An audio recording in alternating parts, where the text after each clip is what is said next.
Queridos, nós vamos ouvir a palavra de Deus. Tiago é o mensageiro do Senhor nessa manhã. Nós estamos trabalhando e vamos trabalhar nesse ano sobre a missão da igreja, falando sobre anúncio, falando sobre o testemunho da igreja, comprometida com a ética do reino. Então nós vamos ouvir a palavra de Deus. Deus já falou com Tiago e nós certamente seremos muito abençoados nessa manhã. Tiago, obrigado por aceitar o convite, tá? Você é precioso. Deus te use com graça nessa manhã, em nome do Senhor Jesus. Bom dia, irmãos. Bom dia. Saúdo a todos com a graça e a paz do nosso Senhor Jesus. Amém? Amém. Peço que abram suas Bíblias no Evangelho segundo João, capítulo 20.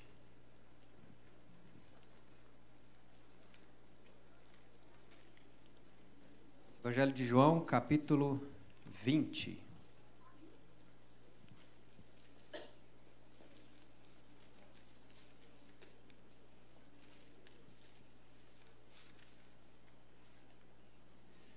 A mensagem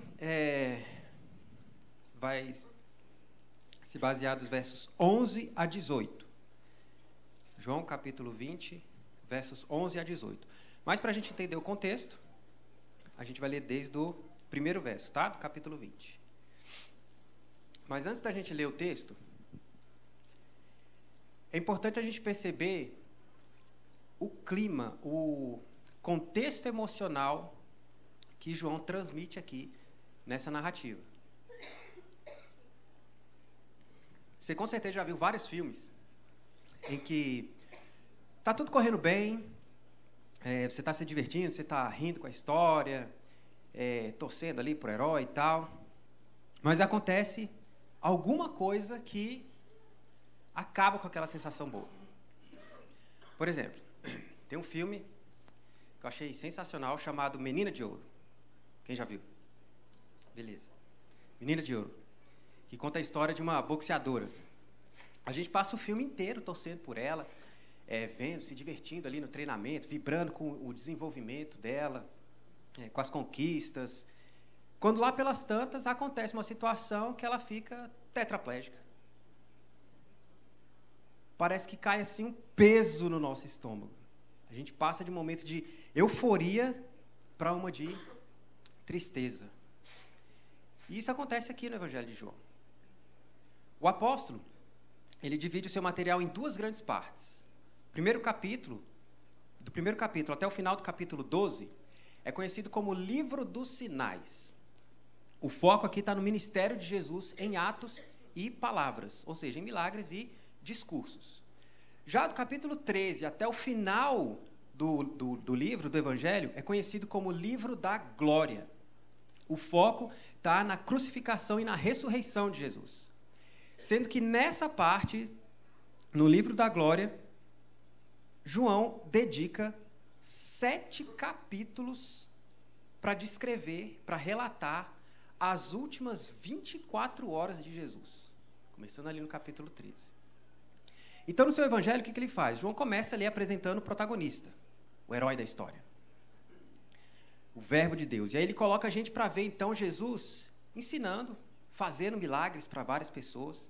Depois, a partir do capítulo 13, João coloca a gente bem pertinho de Jesus. Quando ele está ali com os apóstolos, com os discípulos. A gente está bem pertinho do herói. Aí a gente vê Jesus, como que Jesus é com as multidões. E como Jesus é com os seus amigos. Nós vemos como que ele demonstra amor para com os de fora, por assim dizer. Mas também como ele demonstra amor para aqueles que estão mais próximos. E aí está tudo muito bom, ele acolhe pecadores, ele cura doentes, ele disputa contra religiosos invejosos e sai vitorioso, ele ressuscita mortos, ele demonstra humildade. A gente gosta dele. Afinal, ele tem demonstrado por palavras e atos que ele é o Messias prometido. A gente não quer sair de perto dele. Só que esse clima gostoso, de repente, acaba. O herói é traído, torturado e morto. A gente sai de uma montanha de euforia, ele é o Messias, para um vale profundo de tristeza. O Cristo morreu. De modo que no final do capítulo 19, a gente tem como que a conclusão de um ato. Depositam o corpo de Jesus no sepulcro. O clima é de tristeza, de luto, de frustração, de medo, dúvida, desesperança. Parece, então, afinal de contas, que esse homem tem o mesmo destino de todos aqueles que caminham por essa terra. A inevitável e definitiva morte. E a tela escurece. E então, no primeiro dia da semana, Maria Madalena foi ao sepulcro, de madrugada, sendo ainda escuro, e viu que a pedra estava revolvida. Então, correu e foi ter com Simão Pedro e com outro discípulo, a quem Jesus amava, e disse-lhes: tiraram do sepulcro o Senhor, e não sabemos onde o puseram. Saiu, pois, Pedro e outro discípulo e foram ao sepulcro. Ambos corriam juntos, mas o outro discípulo correu mais depressa do que Pedro e chegou primeiro ao sepulcro. E, abaixando-se, viu os lençóis de linho, todavia não entrou. Então Simão Pedro, seguindo, chegou e entrou no sepulcro. Ele também viu os lençóis e o lenço que estivera sobre a cabeça de Jesus, e que não estava com os lençóis, mas deixado num lugar à parte. Então entrou também o outro discípulo, que chegara primeiro ao sepulcro e viu, e creu. Pois ainda não tinham compreendido a Escritura, que era necessário ressuscitar ele dentre os mortos. E voltaram os discípulos outra vez para casa. Maria, entretanto, permanecia junto à entrada do túmulo, chorando. Enquanto chorava, abaixou-se e olhou para dentro do túmulo. E viu 2 anjos vestidos de branco, sentados onde o corpo de Jesus fora posto, um à cabeceira e outro aos pés. Então eles lhe perguntaram: mulher, por que choras? Ela lhes respondeu: porque levaram meu Senhor e não sei onde o puseram. Tendo dito isto, voltou-se para trás e viu Jesus em pé, mas não reconheceu que era Jesus. Perguntou-lhe Jesus: mulher, por que choras? A quem procuras? Ela, supondo ser ele o jardineiro, respondeu: Senhor, se tu o tiraste, diz-me onde o puseste e eu o levarei. Disse-lhe Jesus: Maria. Ela, voltando-se, lhe disse em hebraico: Rabone, que quer dizer mestre. Recomendou-lhe Jesus: não me detenhas, porque ainda não subi para o meu Pai, mas vai ter com meus irmãos e dize-lhes: subo para meu Pai e vosso Pai, para meu Deus e vosso Deus. Então saiu Maria Madalena, anunciando aos discípulos: vi o Senhor! E contava que ele lhes dissera essas coisas. Vamos orar? Pai, obrigado por esse relato tão belo, maravilhoso, impactante. Te louvamos, Deus, pela tua palavra, e te peço que o Senhor não deixe que eu atrapalhe a clareza, a aplicação da tua palavra, que ela desça aos nossos corações, invada a nossa alma, penetre naqueles cantos escuros do nosso interior, e que faça brilhar, e que nós possamos andar aqui, a partir daqui, mais santos e obedientes à tua missão. Que lhe peço em nome de Jesus. Amém. Existe um recurso na escrita de filmes, séries, livros, história em quadrinho, enfim, qualquer tipo de narrativa. Um recurso chamado de plot twist. Em português seria algo como reviravolta na trama. A ideia do plot twist é que o enredo ele está seguindo uma direção, inclusive você espera que determinados acontecimentos ocorram e até mesmo antecipa o final da história. Mas acontece um evento, surge uma revelação que altera completamente a direção da trama, surpreendendo o público. Ocorre uma virada na trama. E essa reviravolta é de tal maneira que muda não somente o final da história, mas os eventos anteriores são reinterpretados a partir do que foi revelado nessa reviravolta. Tem muitos exemplos dessas reviravoltas, desses plot twists no cinema. Por exemplo, no clássico filme Psicose, de 1960, Alfred Hitchcock. Talvez você não tenha visto o filme, mas é provável que você conheça a cena preto e branco, a moça gritando no chuveiro e a faca. No primeiro momento, você está assistindo o filme, o espectador é pego de surpresa. Por quê? Porque é apresentada uma protagonista, ela tem todo um arco de história e ela é assassinada no meio do filme. E aí, depois, no final, tem outra reviravolta, quando a gente descobre quem é o assassino. É um duplo plot twist carpado, será? Em Star Wars, o Império Contra-Ataca, tem a famosa cena do Darth Vader, um dos maiores vilões do cinema, revelando que é o pai do Luke Skywalker. E a partir daí, a gente não tem mais um conflito entre herói e vilão, mas de pai e filho. Como é que vai ser esse negócio? No começo da semana passada, inclusive, eu perguntei lá no Instagram qual plot twist as pessoas acharam mais chocante. É claro que lembraram de O Sexto Sentido. Quem viu? Carlitos até mencionou, uns domingos para trás. Eu vou estragar o filme, sinto muito. Você passa o filme inteiro, achando que o psicólogo está ajudando o garotinho que vê pessoas mortas. Aí descobre no final que o cara está morto desde o começo do filme. Aquilo pega o espectador de surpresa. A gente fica até meio desconcertado. Não, peraí, não é possível. E aí o diretor ainda faz questão de colocar a cena que você não prestou atenção. Isso não é possível, não é possível. Incrédulo. Enfim, são muitos exemplos. Mas para um plot twist ser bom, não basta que a revelação seja bombástica, imprevisível. Se o plot twist é improvável, ou seja, se não tem como mostrar que aquilo era possível ocorrer dentro daquela história, aí fica claro ali que o escritor simplesmente quer pegar você no contrapé. Ele só quer causar, quer só chocar o público. Aí a gente nota isso. A gente, de onde é que esse cara tirou isso aí? Tem nada a ver. Um bom escritor precisa dar dicas daquilo que ele vai revelar no decorrer da história. É uma, duas cenas ali, um detalhe aqui, um diálogo acolá. Na hora, a gente não percebe, não entende na hora, porque a nossa atenção está direcionada para o que a gente acha que é importante. Mas quando você assiste ou lê o livro de novo, ou relembra dos acontecimentos anteriores, a grande revelação faz sentido dentro da história. Deixa tudo mais claro, deixa a história coesa, coerente. Só que esse tipo de história que tem plot twist, a gente pode até revisitar uma segunda vez, para ver ali os detalhes, né? O que a gente deixou passar.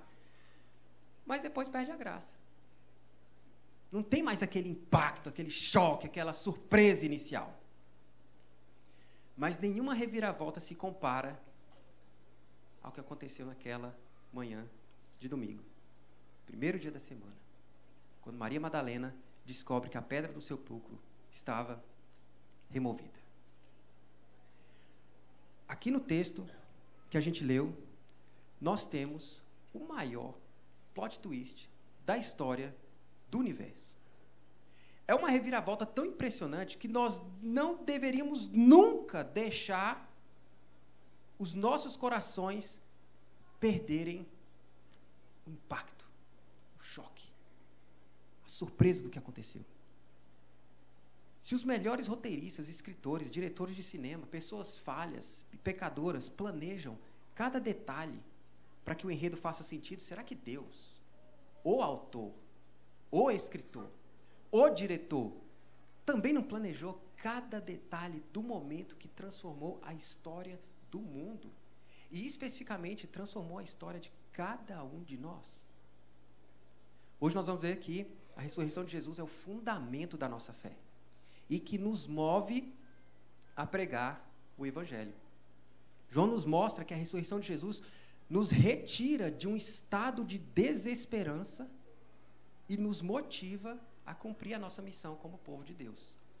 Então, se você quiser anotar aí o título da mensagem, né? Tem gente que gosta de anotar: ressurreição da desesperança à missão. Ressurreição, 2 pontos, da desesperança à missão. E aí eu dividi o texto em 3 atos, fazendo alusão aí às partes de uma história, de um roteiro. Primeiro ato, tristeza. Segundo ato, encontro. Terceiro ato, missão. Mas antes, primeiro, quem é Maria Madalena? Maria de Magdala. Magdala, uma cidade localizada na região da Galileia, onde Jesus começou o seu ministério. Ela é citada nos 4 evangelhos. E, de acordo com Mateus 27:55, ela tem seguido Jesus desde lá, desde a Galileia. Além disso, Lucas e Marcos dizem que Jesus havia expulsado 7 demônios dela. Às vezes a gente não tem noção do que isso significa. Mas se a gente lembrar, por exemplo, daquele sujeito que vivia nos sepulcros, na terra dos Gerazenos, que estava possesso por muitos demônios, lembra? Meu nome é Legião, porque somos muitos. Não sei se ele falou assim, mas eu imagino que seja assim. E aí Jesus mandou aqueles espíritos para os porcos. Diz lá o relato bíblico que aquele homem não se vestia, andava nu, e ficava clamando dia e noite ali no sepulcro, se ferindo com pedras. Isso talvez não tenha acontecido exatamente com Maria Madalena, mas daí a gente pode ter uma ideia do sofrimento que ela pode ter passado. Era uma mulher, então, que havia sido liberta de uma grande opressão espiritual.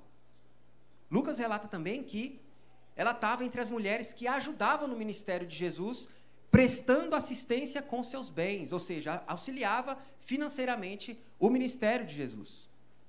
Ela também estava presente na crucificação e ela viu onde Jesus havia sido sepultado.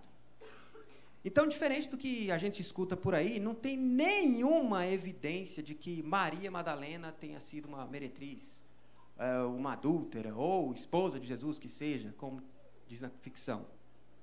O texto inspirado por Deus, os evangelhos, mostram que ela era uma discípula, uma serva que amava e se dedicava ao seu Senhor. Então, demonstrando a sua dedicação, demonstrando a sua devoção, ela foi logo na madrugada de domingo continuar cuidando do corpo de Jesus, porque ele havia morrido na sexta-feira, então ela não poderia fazer isso no sábado, dia do descanso. Só que chegando lá, ela tem uma surpresa. A pedra do sepulcro havia sido removida. E aí ela corre, avisa Pedro e João e diz que alguém tirou o corpo de Jesus do sepulcro. Provavelmente ela tenha pensado que o corpo havia sido roubado, que era algo comum, seja por crendice, superstição, porque os restos mortais ali de líderes religiosos poderiam ter poderes especiais, seja por simplesmente profanar ou desonrar o corpo do falecido, especialmente em ocasiões onde houve disputa política ou religiosa, e aí isso demonstrava desrespeito público. Ou então para roubar bens mesmo, bens valiosos. E no caso de Jesus, se você verificar em João 19:39, Nicodemos levou ali para o sepulcro um composto de mirra e aloés. Era uma mistura de especiarias aromáticas em forma de pó, usadas para suprimir o cheiro da decomposição do corpo. Essa mistura era espalhada à medida que as faixas de linho eram enroladas ao redor do corpo, membro por membro. E elas custavam dinheiro. E diz aí que Nicodemos levou cerca de 100 libras, ou seja, cerca de 34 quilos de especiaria. Era muita grana. E aí, como diz Isaías 53:9, né, designaram-lhe a sepultura com os perversos, mas com o rico esteve na sua morte. E aí, depois que os apóstolos são avisados, eles saem correndo até o sepulcro. E Pedro e João viram que somente os panos que envolviam o corpo de Jesus estavam lá dentro. Irmãos, se quisessem roubar o corpo para venerá-lo ou para profaná-lo, além de ser muitíssimo arriscado ter tempo para desenrolar os lençóis de linho ali que envolviam o corpo, seria muito difícil tirar esses panos sem rasgá-los. Mas o relato diz que tudo estava em ordem no túmulo. Inclusive, diz no verso 7 aí do capítulo 20, que o lenço que envolvia a cabeça de Jesus não estava com os lençóis, mas deixados num lugar à parte.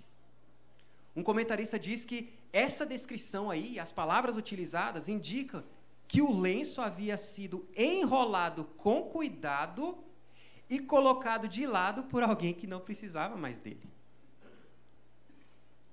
Irmãos, eu trabalho na vara criminal.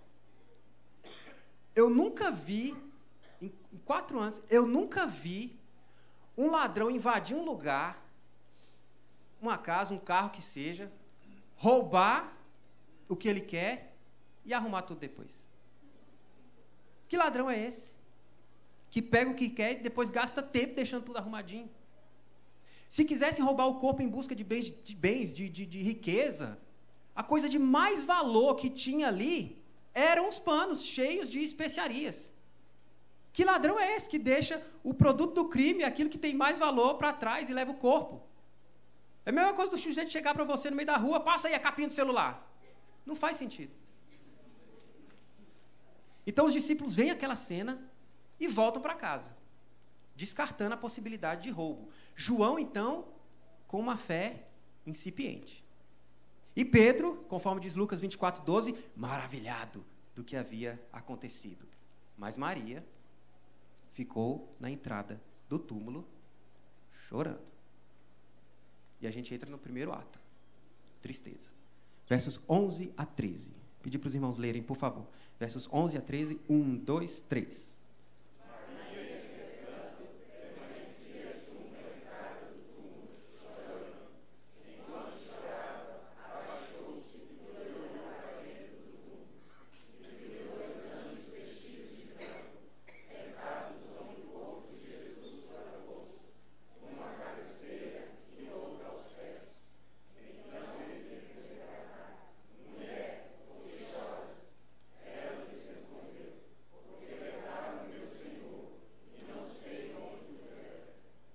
Maria, então, volta ao sepulcro. E é provável que, até então, ela não tenha olhado lá dentro. Pelo menos isso é o que os comentaristas dizem, né? Pelo que João relata aqui. O sentimento ainda dela é de luto, de tristeza, talvez até de revolta.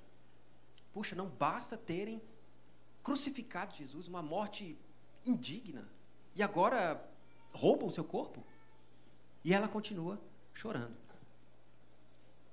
E isso nos leva a pensar acerca da realidade do sofrimento, especialmente diante da morte, desde a queda de Adão, desde a primeira desobediência, daquela rebelião que nos lançou no mundo tenebroso.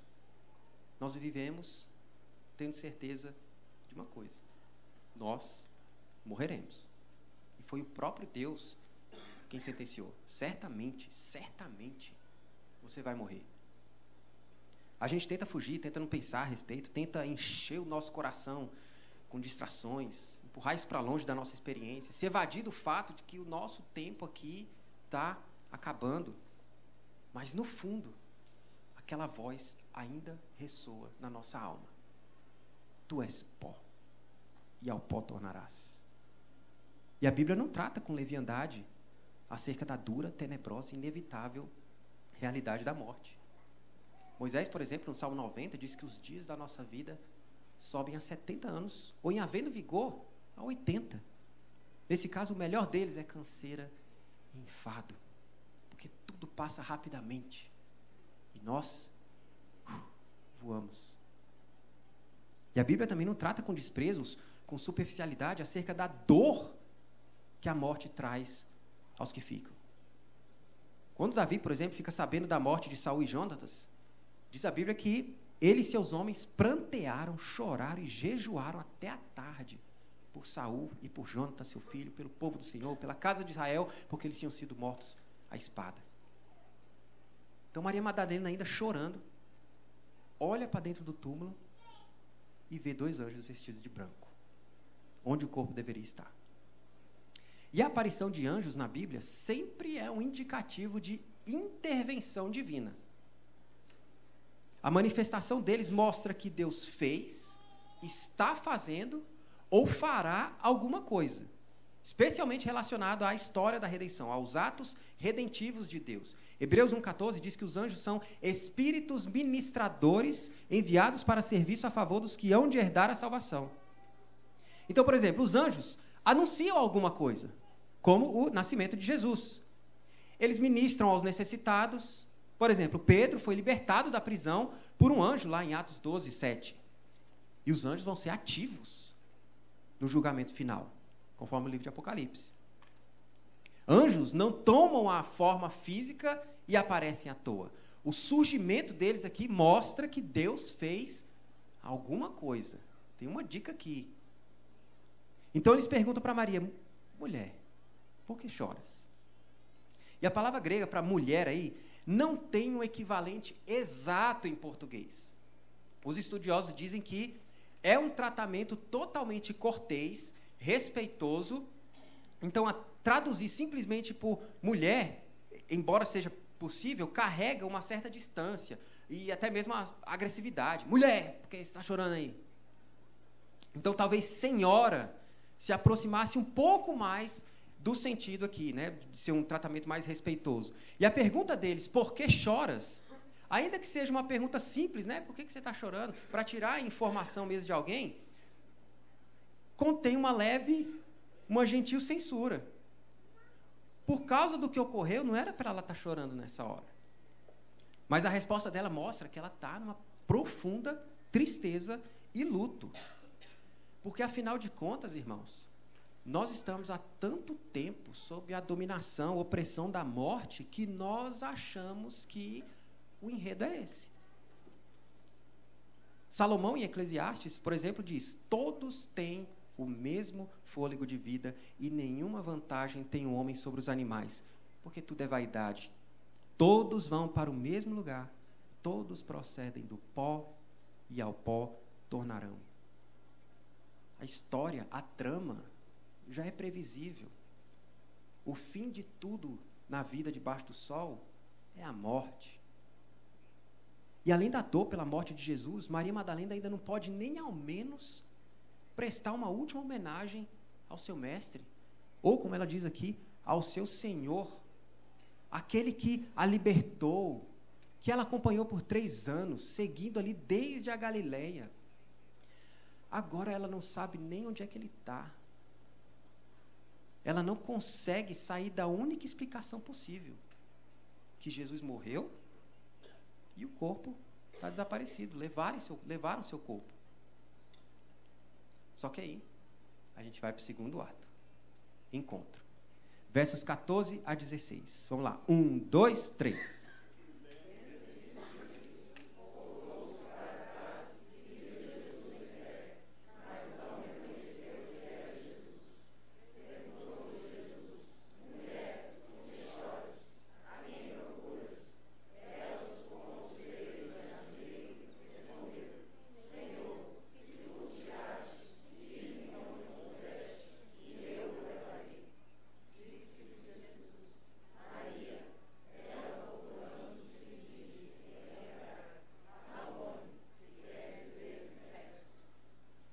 Maria, então, vira para trás. A gente não sabe se os anjos fizeram algum sinal para ela, ou se eles fizeram alguma curvatura, assim, né, se curvaram quando Jesus apareceu, ou se ela simplesmente se tornou consciente de que tinha alguém mais perto ali do túmulo. E ela se vira e vê Jesus em pé, mas não reconheceu que era ele. Mas como é que pode? Frequentemente, nas narrativas da ressurreição, Jesus não é reconhecido imediatamente. A gente lembra, por exemplo, dos 2 discípulos que estavam a caminho de Emaús, lá em Lucas 24. Diz o texto que os olhos deles estavam como que impedidos de o reconhecer. Eles só o reconheceram quando estavam à mesa com Jesus, e Jesus partiu o pão e entregou para eles. E isso depois de ele ter passado um tempo explicando só o Antigo Testamento, o que o Antigo Testamento dizia sobre o Cristo. E aqui no Evangelho de João também, quando os discípulos estão ali no mar de Tiberíades, tentando pescar, logo aí no finalzinho, diz lá que Jesus apareceu na praia, e não era muito distante da onde o barco estava, só que os discípulos não reconheceram que era Jesus. Somente quando Jesus recriou a cena do chamado de Pedro, quando eles passaram a noite inteira sem pescar nada, Jesus ordena que eles lancem a rede mais uma vez, e a quantidade de peixes é enorme. E aí eles conseguem reconhecer. Então, as narrativas da ressurreição, elas trazem, por um lado, que o corpo ressuscitado de Jesus pode ser tocado, é corpo mesmo, não é fantasma, não é espírito, é corpo mesmo.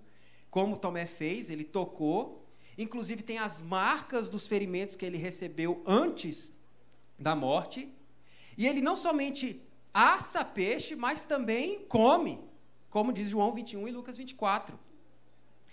Então é o mesmo corpo. É o mesmo corpo.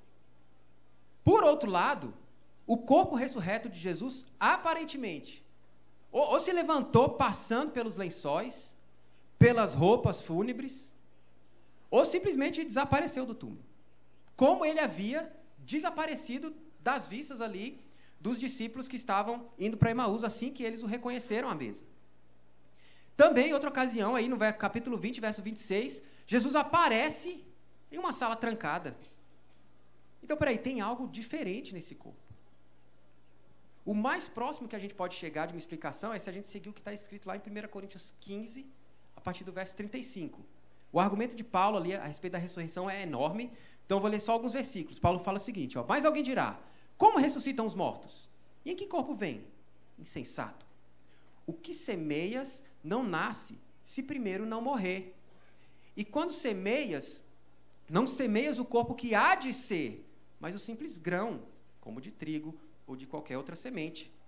Se você quer plantar uma coisa, você não coloca a árvore dentro do chão, você bota a semente. Pois assim também é a ressurreição dos mortos. Semeia-se o corpo na corrupção, ressuscita na incorrupção. Semeia-se em desonra, ressuscita em glória. Semeia-se em fraqueza, ressuscita em poder.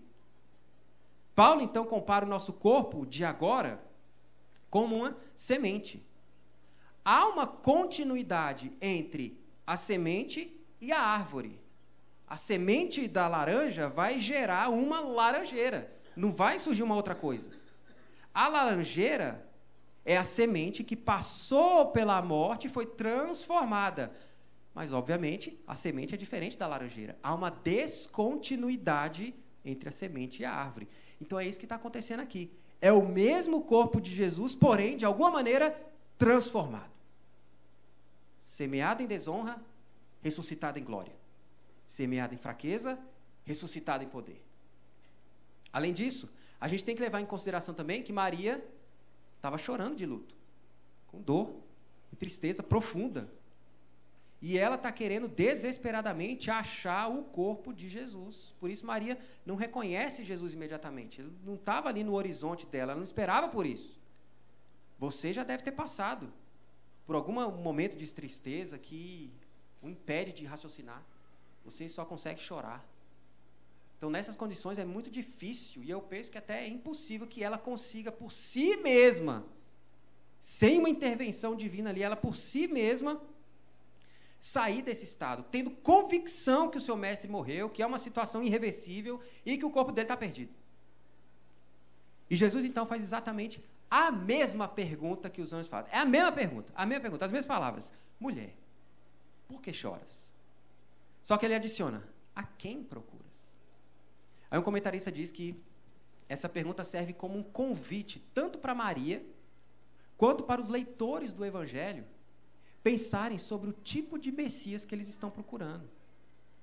Vocês estão procurando um Senhor, um Salvador, um Messias que é derrotado pela morte? Se sim, por maior que seja a devoção de vocês, a visão de vocês do Messias está muito estreita, é muito míope. Então, ela supõe que Jesus seja o jardineiro. Por quê? Porque se você olhar aí em 19:41, João 19:41, o sepulcro ficava em um jardim que ficava perto ali onde Jesus tinha sido crucificado.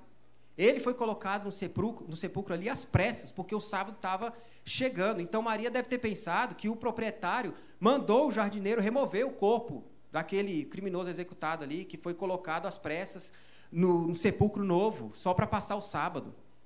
Por isso ela fala, se foi o Senhor que o tirou, me fala onde o colocou, que aí eu providencio um enterro adequado. Então Jesus diz só uma palavra. Só uma palavra. Da mesma forma como ele havia falado tantas vezes, por 3 anos. Só uma palavra. Maria. E ela o reconhece. E aí ela responde também só com uma palavra.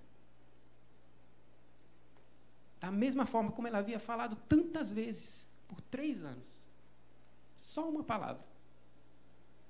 E João quis preservar tanto esse momento aqui que ele escreveu até na língua original, né? Rabone. E ele explica pra gente, ó, aqui quer dizer mestre. Irmãos, é impossível não lembrar aqui das palavras de Jesus. As minhas ovelhas ouvem a minha voz. Eu as conheço. E elas me seguem. Foi o que aconteceu aqui. Maria mergulhada em tristeza, em luto, em angústia, em desesperança, tendo certeza que a morte levou seu mestre, porque afinal de contas, esse é o enredo, esse é o destino definitivo de todos que caminham por esse mundo. Ela está ali impedida de reconhecer seu Salvador, mas por iniciativa dele, por causa do chamado dele, seus olhos foram abertos, e ela pôde compreender. Jesus ressuscitou. Bum! Reviravolta na trama. Plot twist. Jesus ressuscitou. Agora sim, a pedra removida tem explicação. Agora sim, o sepulcro e os lençóis vazios fazem sentido. Agora eu entendo por que Jesus falava que tinha que morrer e depois ressuscitar. Agora eu posso olhar para o passado, eu posso olhar para o Antigo Testamento e perceber as cenas, os diálogos que Deus colocou no decorrer da história, mostrando que isso iria acontecer. Como em Jó 19, 25. Porque eu sei que o meu Redentor vive e por fim se levantará sobre a terra. Ou no Salmo 16, 10. Pois não deixará a minha alma na morte, nem permitirás que o teu santo veja corrupção. As ressurreições que ocorreram no Antigo Testamento, as ressurreições que Jesus operou durante o ministério, tudo isso mostrando que a morte pode ser revertida. A nossa atenção estava voltada para essa vida debaixo do sol e Deus dando dicas o tempo todo que a morte seria derrotada. A grande revelação da ressurreição faz sentido dentro da história. Faz sentido nessa realidade. Então agora, por causa da ressurreição de Jesus, você pode olhar para o futuro e saber que o fim de todas as coisas não é a morte, mas a vida eterna no nome dele. Você vai até passar pela morte, mas ela não vai ser o final da sua história. Porque você é como uma sementinha. Você vai ser plantado no chão e no momento certo, Deus vai te transformar. Nós viveremos com ele para sempre. E aí, então, diante dessa revelação, a gente vai para o terceiro ato. Missão. Versos 17 a 18. Vamos lá, todo mundo junto. Forte. Jesus ressuscitou. 1, 2, 3.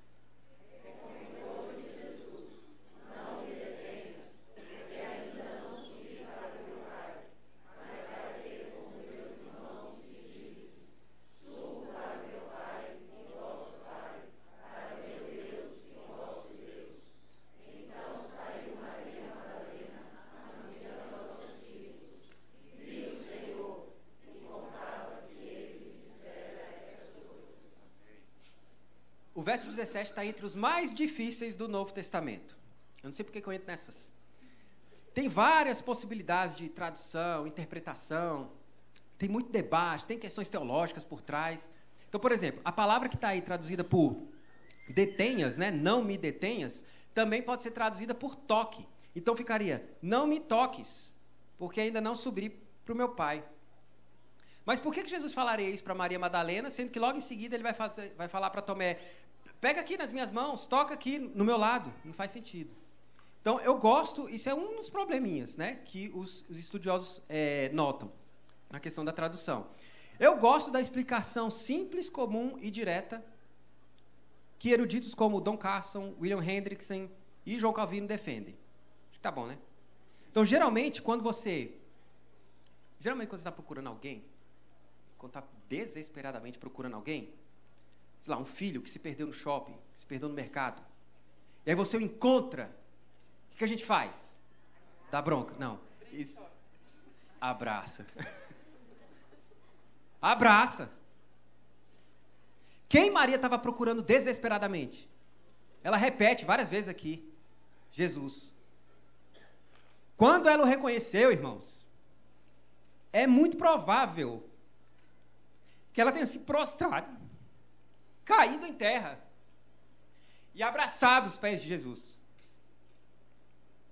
em consonância com a palavra que ela usa aí, Rabone, mestre. Diante de tudo que a gente viu aqui que estava acontecendo com Maria, irmãos, ela deve ter pensado: o Senhor está aqui, eu não vou mais perdê-lo, agora eu não vou mais soltar o Senhor. Por isso Jesus, vendo o coração dela, diz: não me segure, ainda tenho algo a fazer, eu ainda não subi para o meu Pai. A subida, a exaltação de Jesus aos céus, assentando-se ao lado de Deus Pai, é um passo necessário na redenção.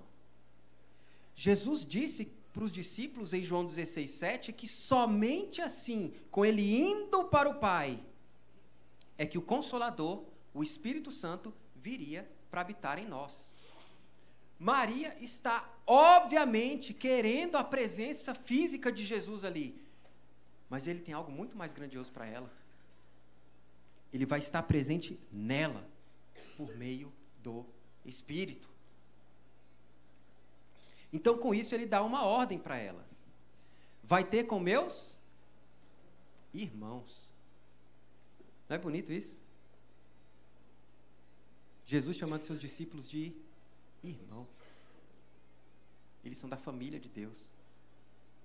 E aí ele fala: diz ele, subo para meu Pai e vosso Pai, para meu Deus e vosso Deus. Ou seja, aquilo que eu falei para vocês na noite da ceia está para acontecer.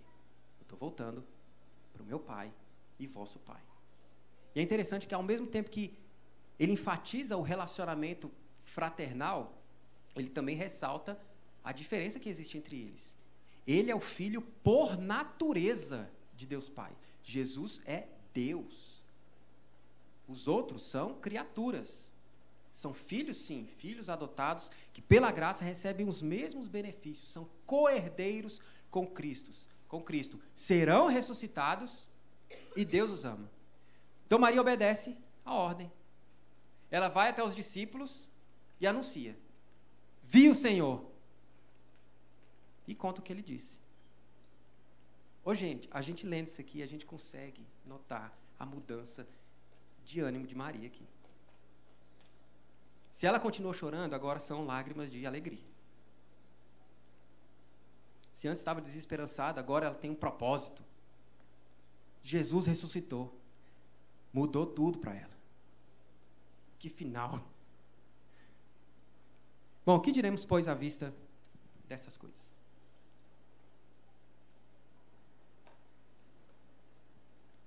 Quando a gente assiste um filme pela segunda vez, que tem uma reviravolta impressionante, ele perde a graça, não tem mais aquele impacto, aquele choque, aquela surpresa inicial. E a gente já ouviu a história da ressurreição tantas vezes. Nós ouvimos todo domingo, lemos na Bíblia, em livros, em mensagem no decorrer da semana. Mas mesmo assim, apesar dessa exposição continuada, nós não podemos deixar que o nosso coração se desencante, que nós percamos a surpresa, o assombro dessa mensagem. Jesus ressuscitou. Aconteceu na história, no espaço, no tempo. Ele está vivo. Um comentarista diz o seguinte: a mais elevada fé que tira os discípulos da era da aliança mosaica de Moisés e os introduz na era da soberania salvífica de Deus, mediada por seu Filho, fundamenta-se na pura facticidade da ressurreição. Ou melhor dizendo, tal fé acredita em Jesus como o Senhor ressuscitado. Se Jesus foi simplesmente um grande sábio, um mestre, um espírito elevado, uma pessoa à frente do seu tempo, um líder religioso, uma boa pessoa, qualquer outra coisa que dizem por aí, mas foi vencido pela morte, não adianta nada. Se Jesus só morreu, não adianta nada. A nossa fé está fundamentada na ressurreição dele. Paulo diz em 1 Coríntios 15, se Cristo não ressuscitou, é vã a nossa pregação e vã a vossa fé. Se a nossa esperança em Cristo se limita apenas a esta vida, somos o quê? Os mais infelizes de todos os homens. A cruz e a ressurreição estão ligadinhas. Ele ressuscitou, claro, porque morreu, mas Jesus morreu para ressuscitar. É muito fácil a gente ser distraído pela correria do dia a dia, tendo que cumprir ali com as nossas responsabilidades, vocações, tarefas cotidianas, desejos, frustrações, conquistas, irritações. A nossa atenção pode ser desviada para essa vida debaixo do sol e esquecemos que a nossa cidadania está nos novos céus e nova terra. E a gente está caminhando para lá. Cada dia, irmãos, cada dia é uma oportunidade da nossa fé ser fortalecida, a gente lembrar da ressurreição. Além disso, é sempre importante lembrar que a ressurreição de Jesus não significa que não sentiremos a dor, a tristeza, o luto que a morte traz. Há espaço, sim, na vida cristã para o lamento, para o choro, para as lágrimas. Mas não é tristeza desesperada. O pastor pregou sobre isso, 1 Tessalonicenses, que diz assim, não queremos, porém, irmãos, que sejais ignorantes com respeito aos que dormem, para não vos entristecerdes como os demais que não têm esperança. Pois se cremos que Jesus morreu e ressuscitou, assim também Deus, mediante Jesus, trará em sua companhia os que dormem. Da mesma forma que Maria foi tirada de um estado de tristeza, após o encontro com Jesus ressurreto, nós podemos sim encontrar esperança na ressurreição de Cristo, mesmo em meio às nossas dores e sofrimentos. Ele enxuga as nossas lágrimas, Ele nos dá um propósito, uma missão, como Ele fez com Maria. Ele te chama pelo seu nome. Ele oferece consolo. Ele dá uma nova missão para você. Compartilhar a boa nova da ressurreição com os outros. Ele nos leva da desesperança à missão. E a mensagem que a gente fala é tão simples como o testemunho de Maria. Eu vi o Senhor. Eu me encontrei com Ele. Ele me chamou pelo meu nome. Ele transformou minha vida. Ele mudou minha história. Ele está vivo. Agora eu tenho esperança. Portanto, sejamos portadores dessa mensagem de esperança e vida. Lembrando que a nossa fé é baseada na vitória de Cristo sobre a morte. E parafraseando o que C.S. Lewis escreveu no final de Nárnia, lembrando que nós estamos aguardando o começo do capítulo 1 da grande história que ninguém na Terra jamais leu. A história que continua eternamente e na qual cada capítulo é muito melhor do que o anterior. Amém? Amém. Vamos orar? Ora pra gente aqui, pastorzão.